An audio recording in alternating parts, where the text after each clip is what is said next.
we discuss about the organic compound functional group containing oxygen first, जिसमें हमने alcohol finish करके phenol की methods of preparation and chemical reaction तक अपन पहुंच गए थे। हम इसके अंदर जो रिएक्शंस रीड आउट कर रहे थे वो कौन से थे? Due to the presence of phenolic functional group, जिसमें मैंने कुछ रिएक्शंस आपको पढ़ा दी थी और लास्ट रिएक्शन था वो क्या था आपके पास? Oxidation of phenol. देखिए फिनॉल का जो ऑक्सीडेशन है वो 3-4 रेजिएंट से करवाया जा सकता है।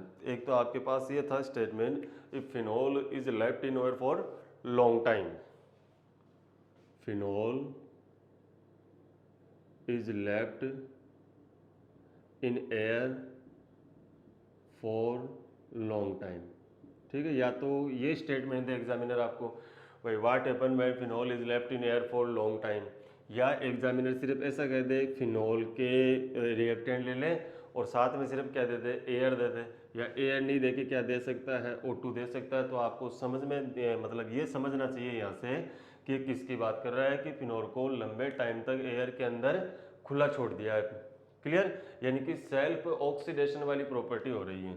नेक्स्ट, यदि फिनॉल का जो ऑक्सीडेशन है CrO2Cl2 किसके साथ? क्रोमाइल क्लोराइड के साथ करवा दिया जाए। किसके साथ? क्रोमाइल क्लोराइड के साथ ऑक्सीडेशन करवा दिया जाए। या फिनॉल का oxidation Na2Cr2O7 plus concentrate H2SO4 के साथ करवा दिया जाए। देखो आपको यहाँ पे ये भी नोटिस करना चाहिए कि या तो ये दोनों रेजेंट एग्जामिनर दे, और देखो ये दोनों रेजेंट नहीं देगा तो इन दोनों रेजेंट की रिएक्शन से जो रेजेंट बनता है वो कौन सा है? H2CrO4। इसका जो नेम है वो क्या है? Chromic acid. क्या नेम है? Chromic acid.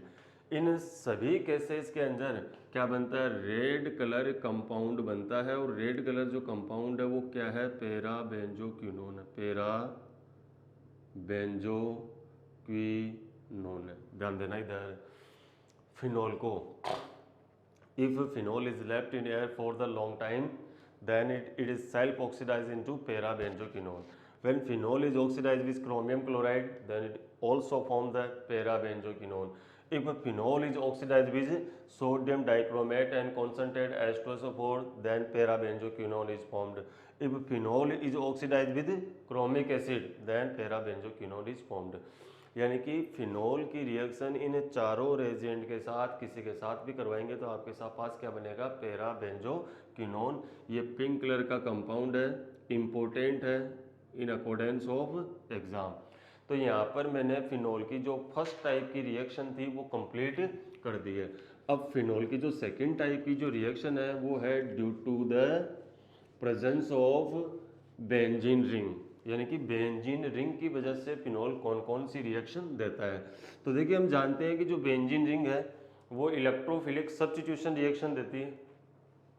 तो नेक्स्ट सेकंड कैटेगरी के अंदर आ गए हैं। इसकी सेकंड कैटेगरी है due to benzene ring. Due to benzene ring हम जानते हैं कि बेंजीन रिंग की वजह से जो रिएक्शन होने वाली है वो कौन सी है? इलेक्ट्रोफिलिक सब्स्टिट्यूशन रिएक्शन होने वाली है। We know that electrophilic substitution reaction is the characteristic reaction of the benzene ring. It means those type of organic compounds which contain the benzene ring also show the electrophilic substitution reaction with slow rate of reaction or greater rate of reaction. It depends to corresponding group. ये किस पर depend करता है? उस corresponding group पर depend करता है। देखिए जैसे अपन बात करें फिनॉल की बात करें, फिनॉल के अंदर क्या है? बेंजीन रिंग है, और बेंजीन रिंग का जो प्रॉपर्टी है वो क्या है? Electrophilic substitution reaction. We know that electrophilic substitution reaction is the characteristic reaction of the benzene.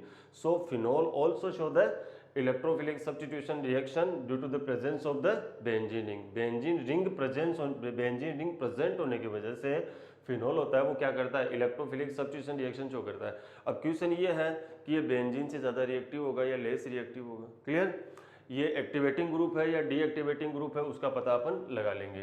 देखो यहाँ पे आपके पास क्या है?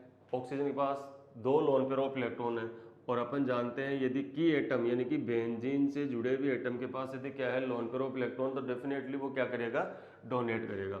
इसको क्या बोलते हैं अपन, प्लस एम इफेक्ट बोलते हैं। क्या बोलते हैं, प्लस एम इफेक्ट। दूसरी बात, प्लस एम इफेक्ट की वजह से क्या होगी, electron density in benzene ring, electron density in benzene ring क्या होगी, इंक्रीज होगी। बेंजीन में इलेक्ट्रॉन डेंसिटी, देखो इलेक्ट्रोफिलिक सब्स्टिट्यूशन रिएक्शन का मतलब ये है कि बेंजीन से आपको क्या जोड़ना है, कि इलेक्ट्रोफाइल जोड़ना है। ठीक है, इलेक्ट्रोफाइल क्यों जोड़ना है, क्योंकि बेंजीन के बारे में अपन जानते हैं, बेंजीन के पास क्या है, 6 पाई इलेक्ट्रॉन है, और बेंजीन में क्या है, इलेक्ट्रॉन डेंसिटी क्या होती है, हाई होती है। Benzene ring behave always a nucleophile, इसीलिए तो इसके पास क्या करके जुड़ता है, इलेक्ट्रोफाइल जुड़ता है। अब ध्यान देना, यदि बेंजीन में, इसीलिए तो रिएक्शन कैसी हो गई बेंजीन की, electrophilic substitution reaction, characteristic reaction है बेंजीन की। अब यदि किसी भी वजह से इलेक्ट्रॉन डेंसिटी इंक्रीज होगी तो नेगेटिव चार्ज और ज़्यादा इंक्रीज हो जाएगा, और इलेक्ट्रोफाइल के अटैच होने की टेंडेंसी क्या हो जाएगी, और ज़्यादा इंक्रीज हो जाएगी। ऐसे ग्रुप को क्या बोलते हैं अपन, एक्टिवेटिंग ग्रुप बोलते हैं। जरा OH की तरफ ध्यान देना, OH के पास लोन पेयर ऑफ इलेक्ट्रॉन है, प्लस एम इफेक्ट शो कर रहा है, और प्लस एम इफेक्ट शो करेगा तो इलेक्ट्रॉन डेंसिटी कहाँ कहाँ इंक्रीज की जाएगी, आर्थ और पैरा पोजीशन से। इसके लिए आप इसके रेजोनेटिंग स्ट्रक्चर्स को देखिए, वहाँ पर जो फिनोक्साइड आयन बना था, phenoxide ion electron density provide करवा रहा था बेंजीन रिंग के अंदर, और इलेक्ट्रॉन डेंसिटी कहाँ इंक्रीज हो रही थी, एट द आर्थ and para position. It mean जो इलेक्ट्रोफाइल अटैच होगा वो कहाँ होगा, आर्थ एंड पैरा पोजीशन पर होगा। तो electron density increase in benzene ring at ortho and para position, ortho and para position. तो इसलिए फिनोल के बारे में, OH के बारे में मैं बात करूं तो एक कैसा है, ऑर्थो पैरा डायरेक्टिंग ग्रुप है। कैसा ग्रुप है, ऑर्थो पैरा डायरेक्टिंग ग्रुप है। और इलेक्ट्रॉन डेंसिटी बेंजीन रिंग के अंदर क्या हो रही है, इंक्रीज हो रही है। इंक्रीज होने से क्या हो जाएगा, इसकी जो रेट है किसके रेस्पेक्ट में, इलेक्ट्रोफिलिक सब्स्टिट्यूशन रिएक्शन के रेस्पेक्ट में क्या होगी, इंक्रीज होगी देन कंपेयर ऑफ बेंजीन। इसलिए जो फिनोल का जो OH ग्रुप है ये कैसा ग्रुप है, एक्टिवेटिंग ग्रुप भी है। कैसा है, एक्टिवेटिंग ग्रुप भी है। देखो दोबारा से रिमाइंड कीजिए इसको, why the phenol show the electrophilic substitution reaction, then we say because it contain the benzene ring and it is the property of benzene ring. The characteristic reaction of the benzene ring is the electrophilic substitution reaction due to its higher electron density. Benzene ring behave as a nucleophile. Benzene के पास electron density ज़्यादा है तो electrophilic substitution reaction show करती है benzene ring. इस वजह से ऐसे कंपाउंड जिनके अंदर बेंजीन रिंग प्रेजेंट है वो कौन सी रिएक्शन शो करेंगे, इलेक्ट्रोफिलिक सब्स्टिट्यूशन रिएक्शन शो करेंगे। अब यदि फिनोल की बात करें अपन तो फिनोल में देखिए क्या है आपके पास, OH ग्रुप है। OH ग्रुप कौन सा इफेक्ट शो करेगा, plus M effect. Plus M effect मतलब अपने जो इलेक्ट्रॉन है, अपने जो इलेक्ट्रॉन पेयर है वो बेंजीन के अंदर डोनेट करेंगे, जिससे बेंजीन के अंदर क्या होगा, रेजोनेंस के थ्रू इलेक्ट्रॉन डेंसिटी क्या हो जाएगी, इंक्रीज हो जाएगी। कौन सी पोजीशन पर होगी, ऑर्थो और पैरा पोजीशन पर। इसलिए जो OH ग्रुप है वो कौन सा है, ऑर्थो पैरा डायरेक्टिंग ग्रुप है। यानी कि फिनोल के पास यदि आप कोई इलेक्ट्रोफाइल रखोगे तो वो फिनोल की कौन सी पोजीशन पर आकर के अटैच होगा, आर्थो एंड पैरा पोजीशन पर अटैच होगा। फिनोल के बारे में आपने ये भी कहा OH के बारे में कि कैसा है ये, कि एक्टिवेटिंग ग्रुप है। क्यों, ये इलेक्ट्रॉन डेंसिटी प्रोवाइड करवा रहा है जिससे बेंजीन में नेगेटिव चार्ज इंक्रीज हो जाएगा। नेगेटिव चार्ज इंक्रीज होगा तो इलेक्ट्रोफाइल जल्दी आएगा, जल्दी रिएक्शन होगी, फास्टली रिएक्शन होगी। तो मैं ऐसा कह सकता हूं the rate of electrophilic substitution reaction increases than compare of benzene, so it is called the activating group. Clear. तो ये तो जवाब हो गया कि फिनोल इलेक्ट्रोफिलिक सब्स्टिट्यूशन रिएक्शन क्यों देता है, कौन सी पोजीशन पे देता है और एक्टिवेटिंग ग्रुप क्यों है। नेक्स्ट अपन बात करेंगे कौन कौन सी ऐसी रिएक्शन है, कौन कौन सी इलेक्ट्रोफिलिक सब्स्टिट्यूशन रिएक्शन है जो फिनोल शो करता है। तो देखिए पहला आपके पास है कौन सी रिएक्शन है, नाइट्रेशन। कौन सी रिएक्शन है, नाइट्रेशन। सेकंड की बात करूं मैं इसके अंदर तो सेकंड आपके पास रिएक्शन है वो कौन सी है, सल्फोनेशन रिएक्शन है, सल्फोनेशन। थर्ड रिएक्शन की बात करूं मैं तो कौन सी है, वो ब्रोमिनेशन रिएक्शन है। कौन सी है, bromination reaction. Clear. Next fourth reaction की बात करें तो वो रिएक्शन आपके पास है फॉर्माइलेशन। और नेक्स्ट बात करें तो वो है आपके पास कौन सी, कार्बोक्सिलेशन रिएक्शन है। कौन सी है, कार्बोक्सिलेशन रिएक्शन। नेक्स्ट बात करें अपन तो एक इसकी ये शो करेगा कौन सी, Friedel craft reaction, Friedel craft reaction. Next अपन बात करें तो ये है आपके पास फ्रीज रीअरेंजमेंट, फ्रीज रीअरेंजमेंट। और एक अलग रिएक्शन और है, डिस्कस करेंगे, जो बेंजीन रिंग की वजह से हो रही है, वो क्या है, इसका हाइड्रोजिनेशन। क्या है वो, हाइड्रोजिनेशन। हमने अभी तक ये लर्न किया कि why the phenol show the electrophilic substitution reaction, और इलेक्ट्रोफाइल कहाँ अटैच होगा करके, आर तो पैरा पोजीशन पे होगा। यदि इलेक्ट्रोफिलिक सब्स्टिट्यूशन रिएक्शन की बात की जाए फिनोल की, तो वो इन कंपैरिजन ऑफ बेंजीन क्या है, ज़्यादा रिएक्टिव है। तो आपको nitration, sulphonation, bromination, formylation, carboxylation, Friedel craft reaction, Fries rearrangement and hydrogenation. Hydrogenation reaction तो बेंजीन रिंग का क्या कराना है, सिर्फ रिडक्शन कराना है। और यदि यहाँ से लेकर मैं यहाँ तक की रिएक्शन की बात करूँ, तो ये जो रिएक्शन ये कौन सी है, बेंजीन की इलेक्ट्रोफिलिक सब्स्टिट्यूशन रिएक्शन है, जो कौन सी पोजीशन पर होगी, आर्थो एंड पैरा पोजीशन पे होगी। देखिए एशन का मतलब क्या होता है, ऐड होना होता है, टू ऐड मैं बता चुका हूँ आपको। नाइट्रेशन का मतलब आपको क्या ऐड करना है, NO2 ग्रुप। सल्फोनेशन का मतलब आपको क्या ऐड करना है, SO3H ग्रुप ऐड करना है। ब्रोमिनेशन का मतलब आपको बेंजीन में क्या ऐड करना है, ब्रोमीन। फॉर्माइलेशन का मतलब आपको बेंजीन रिंग के पास क्या ऐड करना है, CHO। कार्बोक्सिलेशन का मतलब क्या ऐड करना है, COH। फ्रीडेल क्राफ्ट रिएक्शन दो टाइप की होती है, एसाइलेशन एंड एल्काइलेशन। तो एक तो होती है कौन सी ये, एसाइलेशन, और एक है आपके पास कौन सी, एल्काइलेशन। ठीक है, एसाइलेशन की बात करें तो कौन सा ग्रुप जोड़ोगे, RC double bond O group add करोगे बेंजीन के अंदर आप। और एल्काइलेशन की बात करें तो अपन R ग्रुप ऐड करेंगे। यहाँ से रीअरेंजमेंट के बारे में अपन नहीं कहेंगे ऐसा कि ये क्या कॉमन है, ये कॉमन रिएक्शन है। मतलब कभी भी मैं आपको कहूँ कि नाइट्रेशन कराओ, इट मीन्स एशन का मतलब ऐड होना है, नाइट्रो ऐड करना है, सल्फो ग्रुप ऐड करना है, SO3H। ब्रोमिनेशन का मतलब ब्रोमीन ऐड करना है, फॉर्माइलेशन का मतलब CHO फॉर्मिल ग्रुप ऐड करना है, कार्बोक्सिलेशन का मतलब COH। फ्रीडेल क्राफ्ट रिएक्शन का मतलब क्या है, एसाइलेशन या एल्काइलेशन करवाना है। एसाइलेशन का मतलब RC double bond O group add करना है, एल्काइलेशन का मतलब कौन सा ग्रुप ऐड करना है, R। तो one by one upon in reaction को क्या करेंगे, डिस्कस करेंगे। सबसे पहले लेते हैं अपन कौन सी रिएक्शन, नाइट्रेशन।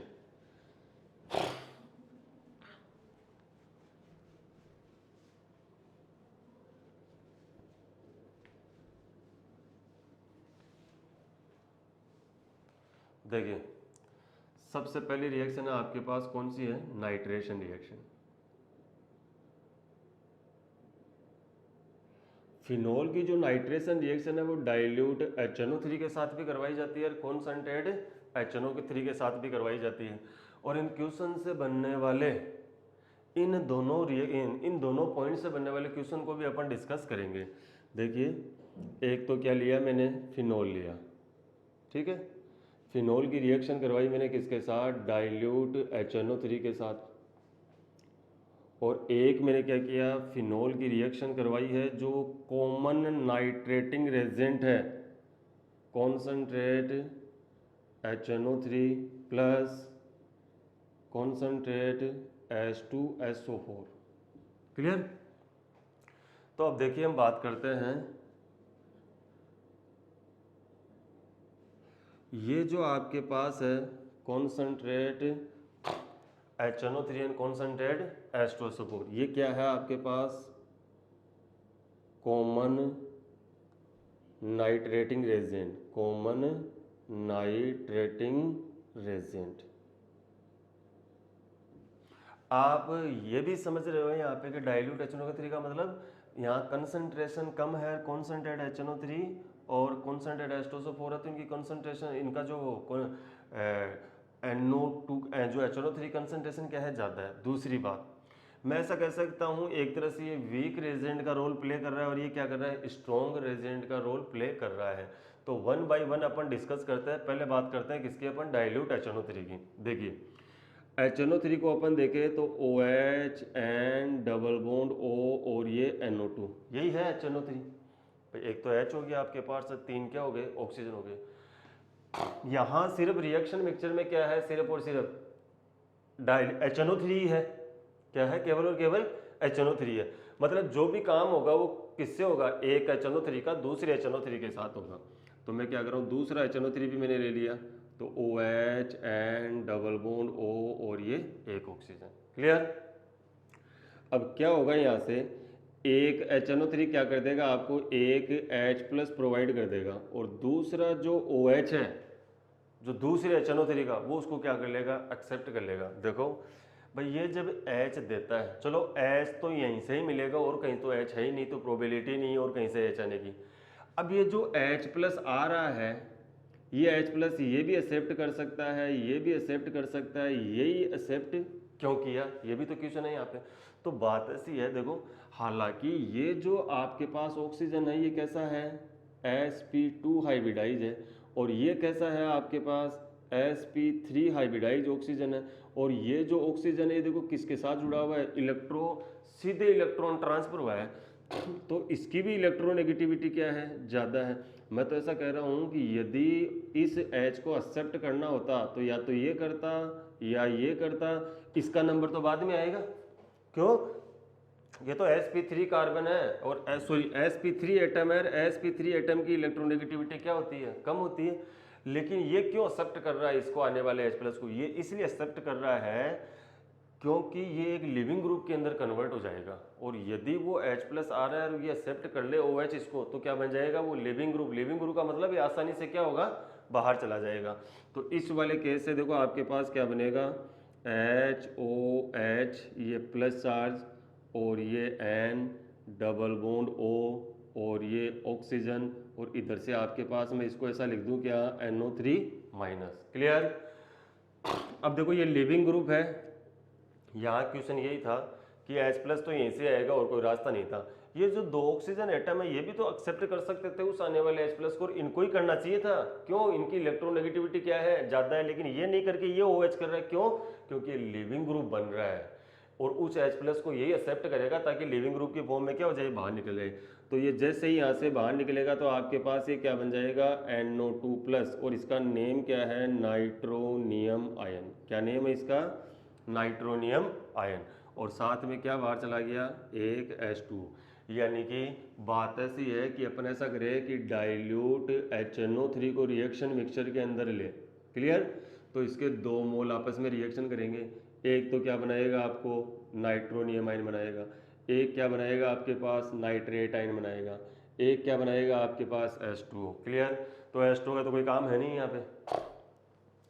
इन दोनों रेजेंट में से बेंजीन के पास कौन सा रेजेंट आएगा, ये इलेक्ट्रोफाइल ही आएगा। क्यों, ये तो पास ही नहीं आ सकता बेंजीन के, बिकॉज बेंजीन के पास भी क्या है, नेगेटिव चार्ज है, इसके पास भी क्या है, नेगेटिव चार्ज है। Benzene already benzene is already a nucleophile, benzene पहले से ही क्या है, न्यूक्लियोफाइल है, तो ये तो आ नहीं सकता।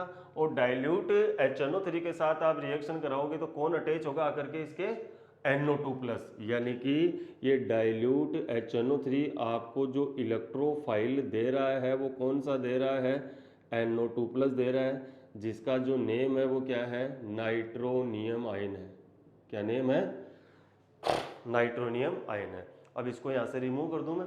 OH के बारे में आप पहले से मैं आपको बता के लेके आया हूँ कि कैसा है, ये ऑर्थो पैरा डायरेक्टिंग ग्रुप है। तो ये NO2 कहाँ ऐड होगा, इसकी आर्थो एंड पैरा पोजीशन पर ऐड होगा। तो देखिए इनकी बात करें अपन, तो एक तो आपके पास क्या बनेगा, OH और ये NO2। दूसरे की बात करें अपन तो ये आपके पास क्या बनेगा, OH और ये NO2। क्या नेम है इसका, ऑर्थो नाइट्रोफिनोल। क्या नेम है, ऑर्थो नाइट्रोफिनोल। और ये क्या आपके पास, पैरा नाइट्रोफिनोल। क्लियर। चलो ठीक है, नेक्स्ट बात करते हैं अपन किसकी, कॉन्सेंट्रेट HNO3 और कॉन्सेंट्रेट H2SO4 की। एक तरह से ये दोनों के दोनों ही क्या है, स्ट्रॉन्ग रेजेंट है। कैसे हैं, स्ट्रॉन्ग रेजेंट है। अब देखिए इन दोनों की रिएक्शन से क्या क्या होने वाला है, तो उसकी डिस्कस करते हैं अपन। ध्यान देना, एक तो आपके पास है OH है, N है, डबल बॉन्ड O है, और ये ऑक्सीजन है। ये तो अपने किसकी स्ट्रक्चर लिख ली, नाइट्रिक एसिड की। और दूसरी लिखते हैं अपन S double bond O, OH, OH और ये डबल बॉन्ड O। ये किसकी लिख ली आपने, सल्फ्यूरिक एसिड की स्ट्रक्चर लिख ली। अब देखिए ये भी एसिड है, ये भी क्या है, एसिड है। इन दोनों के कंपैरिजन में बात करें अपन तो ये तो किसका काम करेगा यहाँ, एसिड का, बिकॉज ये ज़्यादा स्ट्रॉन्ग है than compare of nitric acid. तो देखो इस रिएक्शन के अंदर ये किसका काम कर रहा है, एसिड का, और ये किसका काम कर रहा है, बेस का। ऐसा क्वेश्चन एग्जाम में पूछा भी जा सकता है कि नाइट्रेटिंग रेजेंट है, या आपके पास इसको मैं क्या बोल सकता हूँ, नाइट्रेटिंग मिक्सचर भी बोल सकता हूँ, कि नाइट्रेटिंग मिक्सचर के अंदर HNO3 कैसे काम करता है। तो आपका जवाब क्या होना चाहिए, जो नाइट्रेटिंग मिक्सचर के अंदर HNO3 है वो किसका काम करता है, बेस का काम करता है। क्लियर। तो देखो इसने एक H+ दिया, और ये बात मैं क्लियर कर चुका हूँ कि ये दोनों एक्सेप्ट क्यों नहीं करेंगे, हालांकि इलेक्ट्रोनेगेटिविटी इनकी ज़्यादा है, लेकिन ये लिविंग ग्रुप के अंदर कन्वर्ट हो रहा है वो इसीलिए इस H+ को एक्सेप्ट करेगा। तो आपके पास ये क्या बनेगा, HOH के ऊपर प्लस चार्ज, ये N डबल बॉन्ड O, ये ऑक्सीजन, और इसको मैं ऐसा लिख दूँ HSO4 minus, because it lose the 1 H+। इसने क्या कर दिया है, एक H+ को डोनेट कर दिया है। अब देखिए ये लिविंग ग्रुप है तो ये क्या होगा, H2O लेकर के मैदान से बाहर हो जाएगा। तो आपके पास ये H2O बन गया, और ये क्या बन गया आपके पास, NO2 के ऊपर प्लस चार्ज, और प्लस चार्ज आएगा बिकॉज ऑक्सीजन की इलेक्ट्रोनेगेटिविटी ज़्यादा थी, H2O लिविंग ग्रुप है तो इलेक्ट्रॉन लेकर के गया न्यूट्रल कंडीशन में आने के लिए। क्लियर। अब देखिए दूसरी बात यह है कि जब आप कॉन्सनट्रेट HNO3 के साथ क्या ले लेते हो, कॉन्सनट्रेट H2SO4 ले लेते हो, तो पोलरिटी ऑफ ये HNO3 क्या हो जाएगी, इंक्रीज हो जाएगी। क्या कह रहा हूं मैं कि कॉन्सनट्रेट HNO3 के साथ आप क्या ले रहे हो, कॉन्सनट्रेट H2SO4 ले रहे हो, तो पोलरिटी ऑफ HNO3 क्या हो जाएगी, और इंक्रीज हो जाएगी। पोलरिटी ऑफ HNO3 इंक्रीज होने का मतलब है greater number of NO2 plus ion are obtain.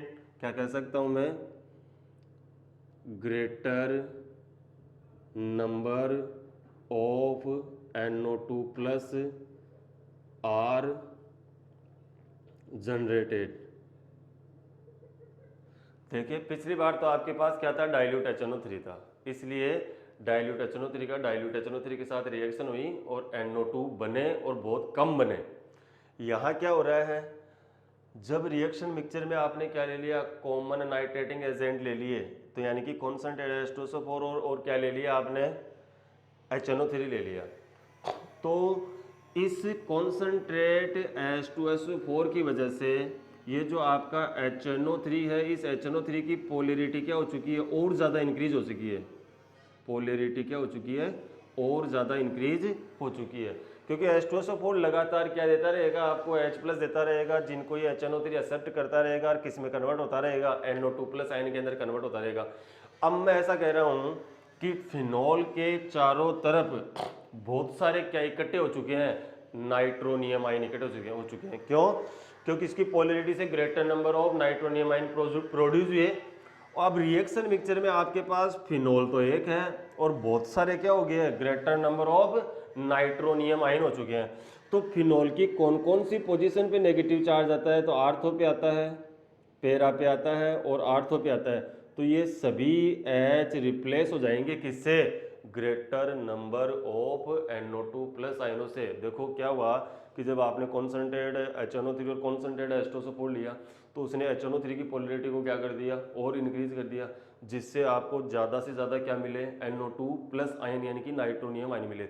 अब फिनॉल के चारों तरफ क्या इकट्ठे हो गए, बहुत सारे नाइट्रो ग्रुप इकट्ठे हो गए, जो इसकी कौन सी, अब जो बहुत सारे NO2 ग्रुप हुए तो सब के सभी क्या आ जाएंगे, बेंजीन पर अटैक करने के लिए आ जाएंगे। और जितनी जगह पर बेंजीन के अंदर नेगेटिव चार्ज है वहाँ ऐड होंगे। तो कहाँ नेगेटिव चार्ज है, आर्थो पे, पेरा पे और ऑर्थो पे। यानी कि इस सेकंड रिएक्शन के अंदर आपको NO2 आर्थो पे मिलेगा, पेरा पे मिलेगा और आर्थो पर मिलेगा। क्लियर। तो अपन यहाँ इसका प्रोडक्ट बना देते हैं। अब देखिए एक ही प्रोडक्ट बनेगा इसके अंदर, OH, आर्थो पे NO2, पेरा पे NO2 और इस जगह पर भी क्या हो जाएगा, NO2, 1 number, 2 number, 3 number, 4 number, 5 number और 6 नंबर। पहले तो इस कंपाउंड का कॉमन नेम, इसको बोलते हैं पिक्रिक एसिड। क्या बोलते हैं? पिक्रिक एसिड बोलते हैं। और इसके आईपीसी नेम की बात करें तो 2,4,6 ट्राई नाइट्रो, 2,4,6 ट्राई नाइट्रोफिनोल। क्या बोलेंगे इसको? 2,4,6 ट्राई नाइट्रोफिनोल। देखो इसका नेम क्या है, ये बहुत इंपॉर्टेंट कंपाउंड है पिक्रिक एसिड। देखो ऑर्गेनिक केमिस्ट्री के अंदर तो जैसे अपन बात करें कि कार्बोक्सिलिक एसिड या एसिड भी बोलूँ तो क्या समझना चाहिए कि I am talking about the carboxylic acid. और ऑर्गेनिक एसिड के अंदर कौन सा ग्रुप होता है? COOH ग्रुप होता है। और ये एक ऐसा एसिड है जिसके अंदर क्या नहीं है? COOH है, मतलब without carboxylic group containing acid है। और एसिड क्यों भाई है? इसलिए हुआ क्योंकि इस पर क्या लगे हुए हैं? 3 NO2 ग्रुप लगे हुए हैं जो इलेक्ट्रॉन डेंसिटी को अपनी ओर एक्वायर करते हैं। यानी कि बेंजीन से इलेक्ट्रॉन डेंसिटी क्या हो रही है? बाहर जा रही है। तो ऑक्सीजन से बहुत ज़्यादा इलेक्ट्रॉन डेंसिटी बेंजीन की तरफ आएगी। ऑक्सीजन पर इलेक्ट्रॉन डेंसिटी की कमी होगी तो ऑक्सीजन किधर से इलेक्ट्रॉन डेंसिटी लेगा? At the side of hydrogen, और हाइड्रोजन इजीली फ्री हो जाएगा। इसलिए इसका नाम क्या है? पिक्रिक एसिड है। इसकी स्ट्रेंथ कार्बोक्सिलिक एसिड के जैसे ही होती है। तो ये नाइट्रेशन रिएक्शन का मैंने आपको क्लियर एक्सप्लेनेशन दिया है कि नाइट्रेशन रिएक्शन किस तरह से होगी। अब मान लीजिए भाई या तो एग्जामिनर आपको कहते हैं कि डाइल्यूट HNO3 के साथ करवाइए, concentrate HNO3 plus concentrate H2SO4 के साथ करवाइए। तो आपको सिमिलर का प्रोडक्ट बनानी है, आर्थोनाइट्रोफिनोल या पिक्रिक एसिड, जो भी कॉन्सनट्रेट H2SO4 HNO3 के साथ बन रहा है। एग्जामिनर आपको यदि ऐसा कह रहा है right the nitration reaction of phenol, तो आपको किसके साथ लिखनी है? डाइल्यूट HNO3 के साथ लिखनी है। क्योंकि कॉमन रिएक्शन का मतलब ये होता है कि एग्जामिनर आपसे क्या चाह रहा है कि आप आर्थो नाइट्रोफिनोल या para nitrophenol, ortho product, para product या मेटा प्रोडक्ट बना के दिखाओ। जब एग्जामिनर आपको ऐसा कहता है कि right the nitration reaction of phenol, तो अब आपको कौन सी रिएक्शन लिखनी है? सिर्फ डाइल्यूट HNO3 वाली रिएक्शन ही लिखनी है। Is that clear? तो ये नाइट्रेशन रिएक्शन का कंप्लीट एक्सप्लेनेशन था आपके पास। नेक्स्ट बात करते हैं अपन किसकी? सल्फोनेशन रिएक्शन की। सल्फोनेशन रिएक्शन का मतलब आप क्या ऐड करोगे? SO3H ग्रुप ऐड करोगे। तो चलो उसकी बात करते हैं अपन। सेकंड जो रिएक्शन है आपके पास वो है सल्फोनेशन। Sulphonation reaction. देखो नाम से पता चल रहा है सल्फोनेशन रिएक्शन का मतलब आपको क्या ऐड करना है? SO3H ग्रुप ऐड करना है। क्लियर? आपने क्या किया? बेंजीन की रिएक्शन करवाई है किसके साथ? कॉन्सनट्रेट H2SO4 के साथ, कॉन्सनट्रेट H2SO4 के साथ। आपको ध्यान रहे रिएक्शन मिक्सचर में आपके पास क्या है? केवल H2SO4 है। जैसे भी डाइल्यूट HNO3 के साथ आपने रिएक्शन की थी, मतलब H प्लस देने का काम भी कौन करेगा? HNO3, और H प्लस लेने का काम भी कौन कर रहा था? वहाँ पे HNO3 कर रहा था। और यहाँ भी वही होगा। यहाँ क्या होगा? कॉन्सनट्रेट H2SO4 ही देगा और कॉन्सनट्रेट H2SO4 ही क्या करेगा? H प्लस को लेगा। स्ट्रक्चर देखते हैं अपन। S double bond O, OH, OH और ये double bond O, S double bond O, OH और ये हो जाएगा आपके पास OH और ये डबल बॉन्ड O। ध्यान देना, कोई दिक्कत नहीं है H प्लस यहाँ से आए या H प्लस यहाँ से आए, क्योंकि दोनों ही सिमिलर ग्रुप है, सिमिलर एटम के साथ अटैच है। तो चलो अपन ऐसा मान लेते हैं कि H यहाँ से आया होगा। अब लेते समय देखो ये ऑक्सीजन एक्सेप्ट करें और ये ऑक्सीजन एक्सेप्ट करें, क्यों? ये sp2 है, इसकी इलेक्ट्रोनेगेटिविटी क्या है? ज़्यादा है। ये भी कैसा है? sp2 एटम है, इसकी इलेक्ट्रोनेगेटिविटी भी क्या है? ज़्यादा है। तो जो H प्लस आ रहा है उस पर पॉजिटिव चार्ज है, तो इन दोनों को लेना चाहिए क्योंकि इनकी इलेक्ट्रोनेगेटिविटी क्या है? ज़्यादा है। लेकिन ये दोनों नहीं लेंगे, क्यों? इस इनकमिंग H प्लस से कोई सा भी एक H प्लस किस में कन्वर्ट हो रहा है? लिविंग ग्रुप के अंदर कन्वर्ट हो रहा है। किस में कन्वर्ट हो रहा है? लिविंग ग्रुप के अंदर। इसलिए इनकमिंग H प्लस को क्या करेगा? कोई एक OH लेगा। और आपके पास देखो क्या बनेगा? ये कंपाउंड तो किस में कन्वर्ट हो गया? HSO4 माइनस में। तो ये तो कन्वर्ट हो गया आपके पास HSO4 माइनस में। इस कंपाउंड की बात करूं मैं तो ये कन्वर्ट होगा किसके अंदर? S डबल बॉन्ड OOH2 के ऊपर प्लस चार्ज, ये OH है और ये डबल बॉन्ड है। आप देख सकते हो ये लिविंग ग्रुप का फॉर्मेशन हो गया है। तो ये लिविंग ग्रुप का फॉर्मेशन हुआ है तो OH2 क्या होगा? यहाँ से अपनी इलेक्ट्रॉन लेकर के बाहर चला जाएगा और आपके पास ये बना H2O और ये क्या बन गया SO3H ग्रुप, ये इलेक्ट्रोफाइल। क्लियर? इसका मतलब ये हो गया कि आपको यहाँ से क्या मिला है, जैसे ये लिबरेट होकर के क्या दे रहा है आपको H2O और SO3H दे रहा है, यानी कि ये आपके पास सल्फोनियम आयन बन रहा है। क्लियर? अब देखिए एग्जामिनर आपसे क्या चाह रहा है, मतलब यहाँ पे ये एक ही टाइप का रेजेंट है तो आपके पास greater number of sulphonium ion introduce नहीं होंगे, यहाँ पे कम आएंगे। तो आपके या तो क्या बनाओगे आर्थो वाला प्रोडक्ट या फिर क्या बनाओगे पेरा वाला। और आप जानते हो कि जो पेरा वाला प्रोडक्ट है वो कैसा प्रोडक्ट है, मेजर प्रोडक्ट है। कैसा प्रोडक्ट है, मेजर प्रोडक्ट। अब मैं बात करूँ इसके नेम की, तो इसका नेम क्या होगा, आप OH को और SO3H को कंपेयर कीजिए। OH को और SO3H को कंपेयर करते तो प्रायोरिटी ऑर्डर सीरीज है, उसके अंदर कौन आता है पहले, सल्फोनिक एसिड आता है। इसका मतलब OH कैसा है, यहाँ सब्स्टिट्यूट है। तो मैं इसका क्या नेम लिखूंगा, ortho hydroxy benzene sulphonic acid, sulphonic acid. और इसका नेम पहचान गए होंगे आप, वो क्या है, वो है पेरा hydroxy benzene sulphonic acid. Clear? आपके पास रिएक्शन मिक्सचर में क्या था, केवल एक H2SO4 था जिसने दूसरी H2SO4 के साथ रिएक्शन करके क्या प्रोड्यूस कर दिया, ये प्रोड्यूस किया। इससे आपको क्या मिल गया, सल्फोनियम आयन। आने वाले H+ को कौन एक्सेप्ट कर रहा है उसका रीजन मैं आप लोगों को बता चुका हूँ, ortho hydroxy benzene sulphonic acid और पेरा हाइड्रोक्सी बेंजीन सल्फोनिक एसिड का फॉर्मेशन हो चुका है। क्लियर? तो ये थी आपके पास कौन सी रिएक्शन, सल्फोनेशन रिएक्शन। नेक्स्ट बात करते हैं अपन किसकी, ब्रोमिनेशन रिएक्शन की बात करते हैं।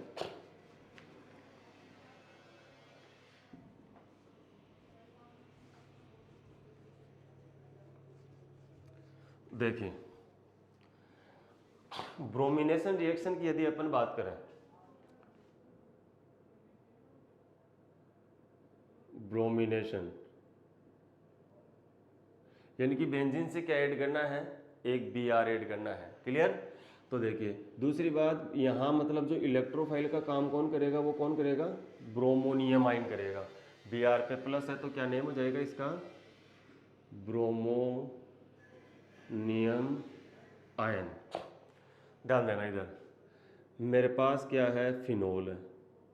ठीक है, फिनोल की रिएक्शन करवाइए, एक तो मैंने किसके साथ, Br2 और CCl4 के साथ, और एक रिएक्शन करवाई है मैंने Br2H2O किसके साथ है, ब्रोमीन वाटर के साथ। या मैं ऐसा कह सकता हूँ यहाँ पे तो आपके पास क्या है, नॉन पोलर सॉल्वेंट है, और यहाँ क्या है आपके पास, पोलर सॉल्वेंट। क्या है आपके पास, पोलर सॉल्वेंट। ध्यान देना इधर, Br2 CCl4 के साथ रिएक्शन कर रहा है तो यहाँ ब्रोमीन की जो पोलरिटी है वो इंक्रीज नहीं हो रही है। तो सिर्फ आपको यहाँ से क्या मिलेगा, जैसे मैं बात करूँ Br और Br की, तो एक Br अपने इलेक्ट्रॉन लेकर के बाहर चला जाएगा तो आपके पास क्या बना, Br+। लेकिन ध्यान रहे यहाँ पोलर सोलवेंट नहीं है तो यहाँ ये काम पहले नहीं हो रहा है। ठीक है, बेंजीन जो फिनोल के आर्थ और पेरा पोजीशन पे जो नेगेटिव चार्ज है वो अटैक करे तब ऐसा हो। या मैं ऐसा कह सकता हूं कि यहाँ पर आपको less number of Br+ ion मिल रहे हैं नॉन पोलर सोलवेंट के अंदर, क्योंकि नॉन पोलर सोलवेंट है तो आपके पास क्या नहीं बनेंगे, सीधे नहीं बनेंगे क्या, ब्रोमोनियम आयन। जो ब्रोमोनियम आयन प्रोड्यूस होंगे वो इस फिनोल की बेंजीन रिंग है, इस बेंजीन रिंग में इलेक्ट्रॉन डेंसिटी है उसकी वजह से जनरेट हो रहा है। भाई क्या होगा, लोन पेयर ऑफ इलेक्ट्रॉन अंदर की तरफ गए, ये Br पे नेगेटिव चार्ज था उसकी वजह से ऐसा हो रहा है। क्लियर? तो आपके पास क्या बनेगा, OH आर्थो ब्रोमोफिनॉल और एक क्या बनेगा आपके पास, पेरा ब्रोमोफिनॉल बनेगा।